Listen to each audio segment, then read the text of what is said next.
Si tu en fais toujours beaucoup trop au travail, beaucoup trop pour les autres, si tu aimes que les choses soient toujours parfaites, si tu as du mal à t'arrêter de travailler, si tu as toujours tendance à vouloir toujours faire plaisir aux autres et à répondre à leurs besoins, si quand une personne te fait peur, tu as tendance à redoubler d'efforts pour l'amadouer, alors cet épisode est fait pour toi. Hello hello, je m'appelle Jennifer, j'ai 40 ans et ma vie a déjà basculé 2 fois. Une fois après un bon gros burn-out qui m'a fait déménager à l'autre bout de la France et créer mon entreprise, puis une deuxième fois suite à une longue maladie. Là, j'ai eu très peur pour ma vie, alors j'ai décidé de faire un gros travail sur moi, de penser toutes mes blessures, de comprendre qui j'étais vraiment et de créer une vie qui me ressemble pleinement. Je t'explique ici comment tu peux toi aussi faire d'un événement difficile un véritable élan pour te révéler et pour transformer ta vie.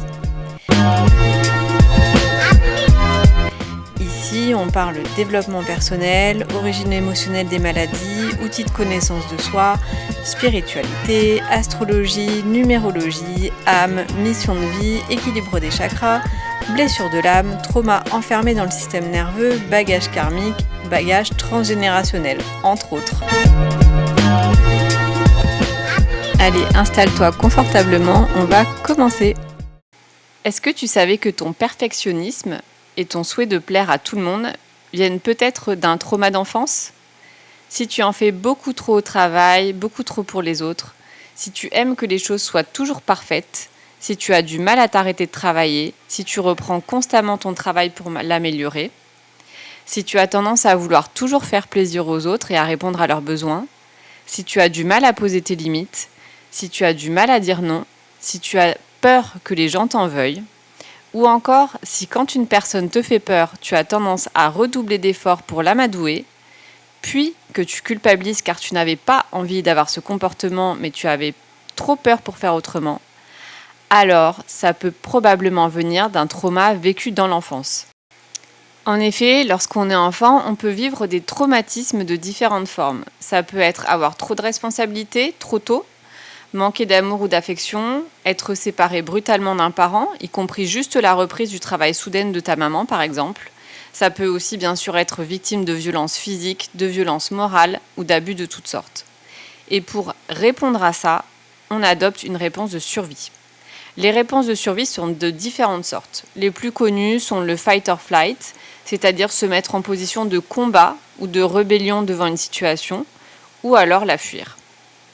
Ouais, mais sauf que quand on est enfant, on a peur pour son intégrité, on a peur de perdre son toit, on a peur de ne pas pouvoir manger.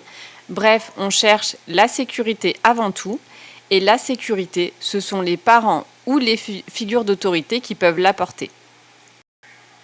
Du coup, la majorité des enfants choisit, ou plutôt en vérité, c'est ton système nerveux qui adopte cette stratégie de survie, la réponse de survie suivante, qu'on appelle le people pleasing. Le people pleasing, ça consiste à redoubler d'efforts, de gestes, d'attention, de mots gentils pour détourner l'attention de la personne qui nous fait nous sentir en insécurité, pour qu'elle nous aime et qu'elle continue à nous fournir un toit, de la nourriture et une certaine stabilité.